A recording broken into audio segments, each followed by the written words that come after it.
We've talked about salary negotiation on multiple occasions, and if you've watched my videos, you will know that one of the biggest parts, the stepping stone to negotiating your salary, is doing your research and really understanding what is your market value, what do other companies pay for a professional who has these types of skills, and also, finding a range that feels good for you. So today I wanted to discuss the process and what it actually looks like, salary research. How do you actually do that? So today we're going to look at some factors that you should consider when doing your research and what you should be aiming for as a result of your research, and look at some tools that can help you research your salary range. All right, let's get into it.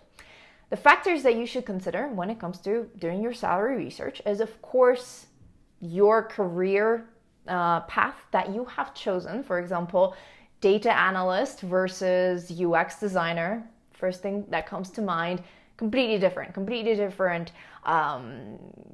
career ladders. And so you have to make sure that you're looking for the specific field that you are in right now, at least that you are trying to grow within.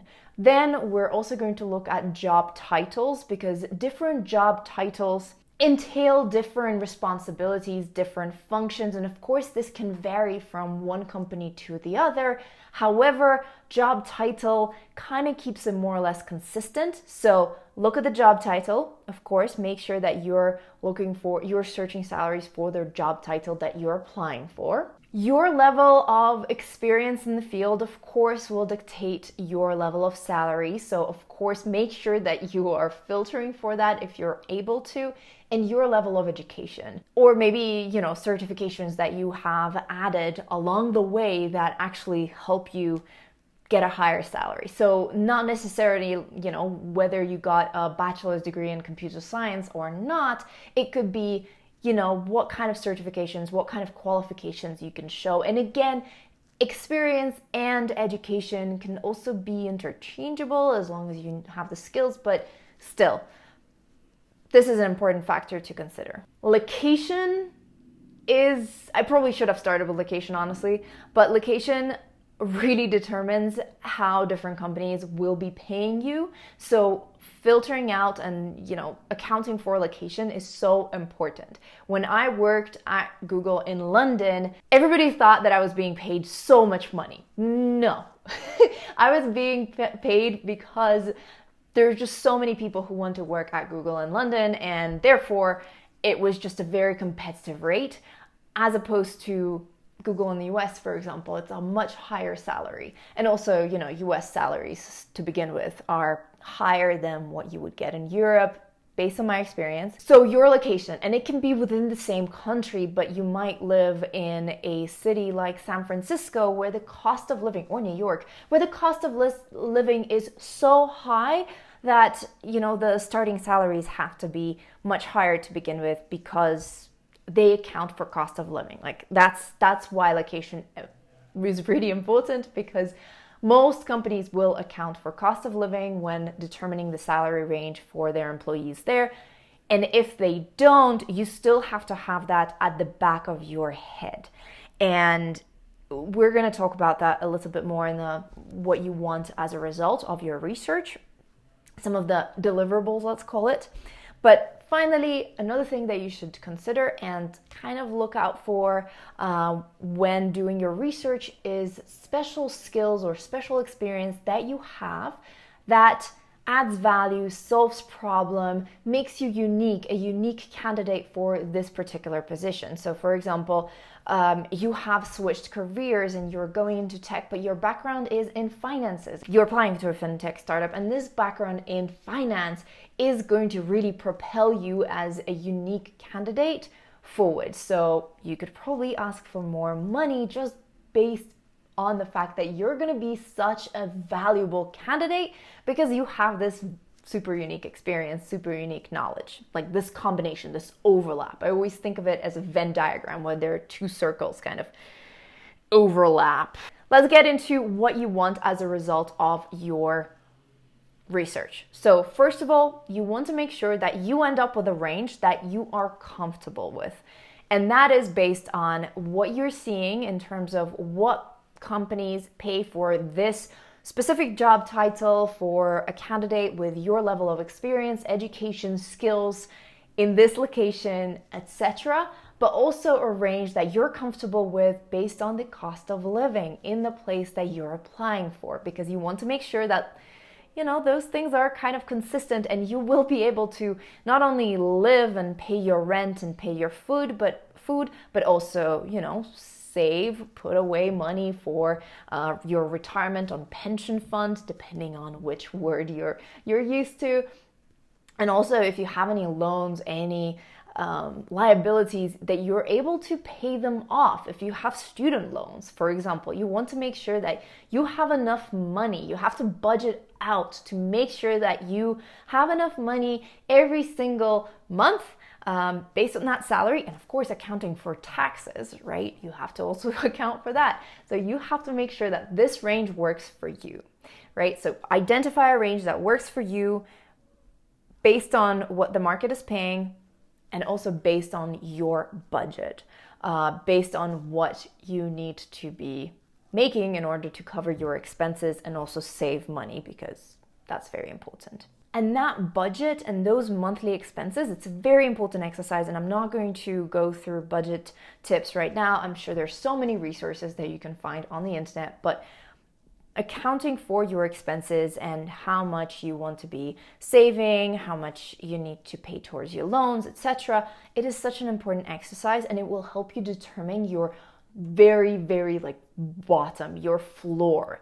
That is a non-negotiable. You cannot go below that. So it will help you determine that. And of course, it's better to ask for more, and it's better to ask for a range. We've already mentioned that it should be a range, but the floor of that range should be above that non-negotiable rate, just, to give you a buffer. That's always nice. But of course, it should go up to another rate that you're comfortable with. And the reason why giving a range is better is because you are giving yourself and the company more flexibility.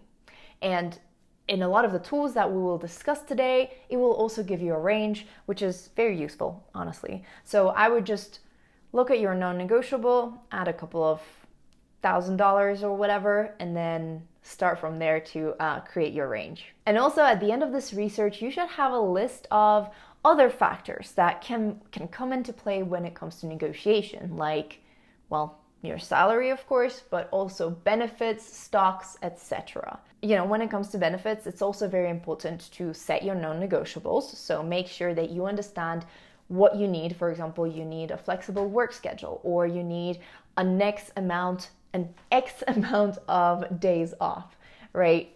As a minimum, or something like that. But you can play around with these things. So really think this through. Think about what you can play around with, what are your non-negotiables, because then you can kind of find a compromise. I have a separate video on negotiation strategies / negotiation power boosters, as I call them, which I will leave a link to in the description and also up here if you're watching this on YouTube.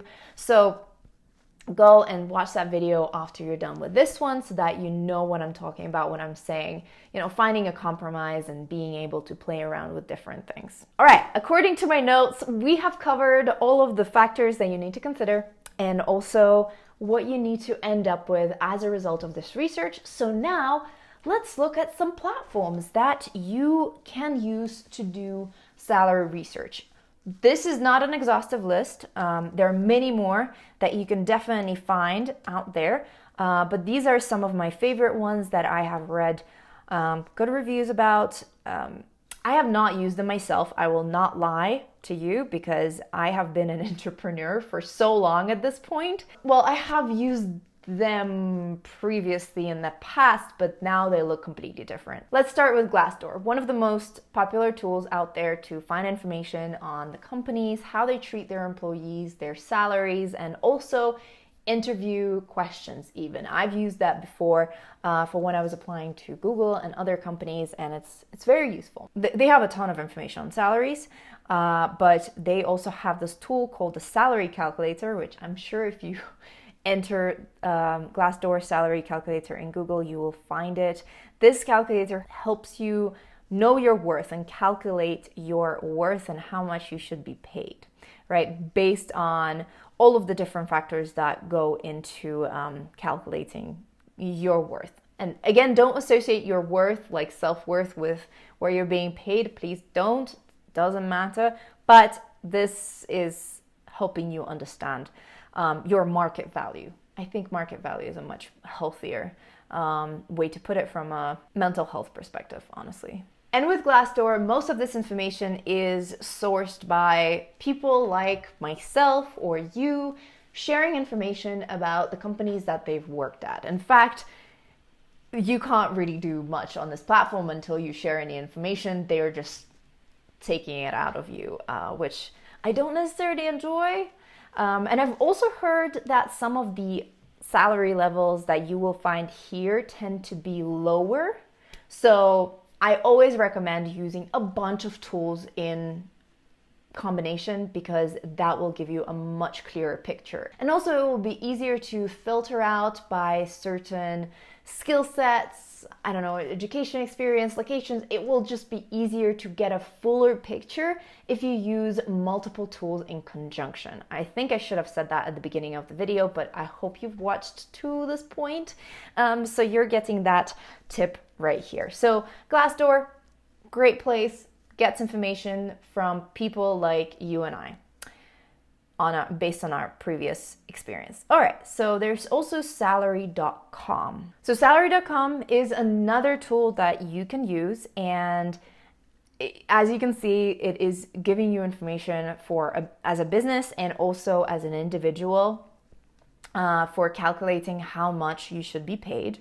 It also has information on the cost of living, which is very, very important, very interesting, and it will help you figure out your budget if you're moving somewhere new, if you haven't lived there before, because it will help you determine what your expenses would look like on a monthly basis, which will then help you figure out your budget. So for example, let's find out a salary for a software engineer.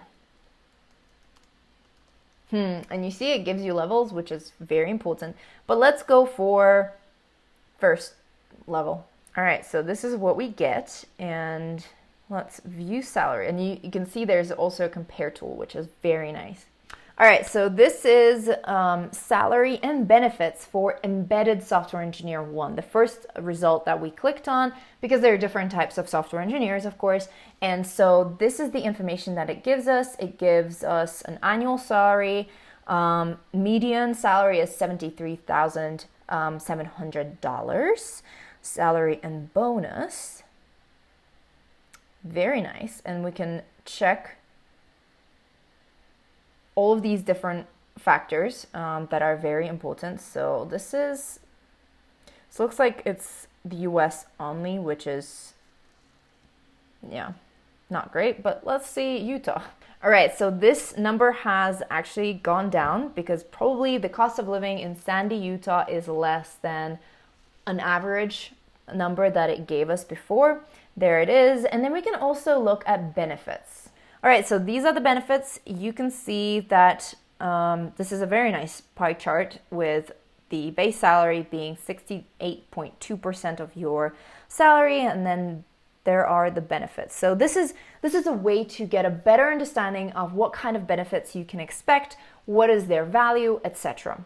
All right, so that's salary.com. Great tool as well. So PayScale is another tool that you can use to research how much you should be paid based on your location, experience, skill level, etc. The way it works is it asks you a bunch of questions about where you are in life, your position, your experience, etc., your location, and it gives you a personalized prediction of what your salary probably should be. And it also gives you negotiation tips, which is great. Yeah, as you can see, there's a salary negotiation guide, cost of living calculator as well, career path planner. Great. So for example, let's go back to Sandy, Utah. We're moving from Sandy, Utah to New York. You see, this is what I'm talking about. The cost of living is so much higher in New York than in Sandy. As you can see, the cost of living and housing are this crazy percentage higher than in Sandy, Utah. So you would need to get a higher salary. You would need to negotiate a higher salary. So this is a great tool to also research that cost of living and what you actually need. Moving on to the next tool, which is Salary Expert. And this is a salary calculator that they offer for free. And also they offer a cost of living calculator. And again, I urge you to do this process on multiple platforms in conjunction, because that will help you get a much clearer picture, a much fuller picture of what you could expect, what you could negotiate, etc. I'm just not a fan of getting all of your information, all of your data from just one resource. Maybe it's because I grew up in Russia, but use different resources to create your own picture, not somebody else's. Let's move on to the next resource, which is the US Bureau of Labor Statistics. I have quoted it multiple times on this channel, and it's a very interesting tool because it actually combines research from the US and shows you the picture that they have collected. Again, use it in conjunction with other resources, but it's very useful as well. You can search by so many different types of jobs. For example, computer and information technology. And there we go. You can, toggle all of these things, but you can see the median pay in 2020. You can see all of these different things like requirements of entry-level education, etc., etc. It's very interesting. And it also it shows you trends. For example, fastest growing projected. And as you can see, wind turbine services technicians predicted to grow really fast in 2019 to 2029, which I think makes sense because the world is going greener, which is great. And you can see the median pay here too. So as you can see, it's a very interesting tool to, honestly, I just enjoy looking at statistics and seeing what trends there are and all that stuff. So great tool to look into. Another tool is LinkedIn Salary, which taps into a huge database of knowledge on salaries and also benefits, which is a wonderful thing to know. And again, you can search for something, or you can look at popular job titles and get very interesting insights. So for example, software engineer in San Francisco Bay Area, this is the median base salary. Let's look at more insights here. As you can see, they're asking for more information so that you get more information as well. So I'm not going to continue with this, but you get the picture. It's a very great tool as well. Levels.fyi is another tool that I want to talk about. And the reason why I find it very interesting is because it gives you information on the different levels within organizations. So for example, if you've worked at some of the big tech companies, you will know that there are different levels, and those levels pay you differently. So for example, there we go, Google level 7, which requires a bunch of years of experience. This is how much stock and salary and bonus you could potentially expect from a software engineer. You can look at the different types of locations. So for example, in Seattle, you will make this much. And this is how many years of experience you need. At the company, 11 years, and total 29 years. So it takes a while to get to this kind of salary, but this is very useful information. And again, it shows you all of that. But let's search for something. So for example, let's search for, Google. Let's look at product manager, for example. Okay, there we have it. And let's see trajectory chart. This is great. And it shows you how many entries they have, how many people that they source data from, years of experience at the company or in general. This is awesome. And you can search by cities. So for example, let's do Boulder. They only have this data for it, which is, understandable. And then they also give you more information about the stocks and their vesting schedule, etc., which is very great. So this is another tool that you can use for salary research. And finally, another one that I want to discuss here is the DICE salary calculator, which is also amazing. As you can see, it gives you a range of different salaries. For example, let's search for a web developer. Actually, no, you know what? UX designer. UX designer in, let's go to Los Angeles. Years of experience, let's say 3 years of experience. All right, this is the results that we get, and this is very interesting. So it gives you a range, right, of the different things, and these are the skills that are included in this prediction. But let's say that you are also familiar with interaction design.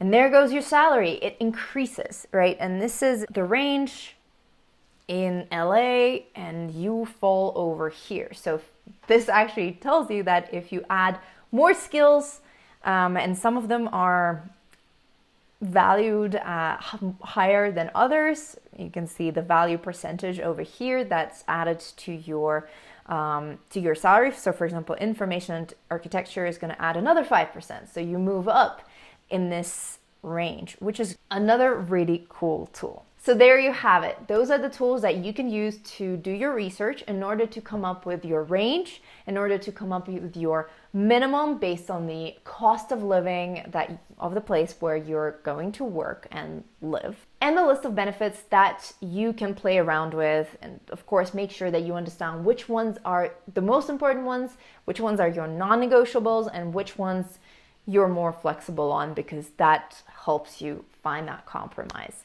I hope this video has been useful, actionable. Let me know in the comments what you thought about this, and if you've used any other platforms to do salary research. What are your thoughts on salary research? Have you ever negotiated your salary based on the research you've done? What has your experience been with that? Tell me all of that stuff. I'm super interested.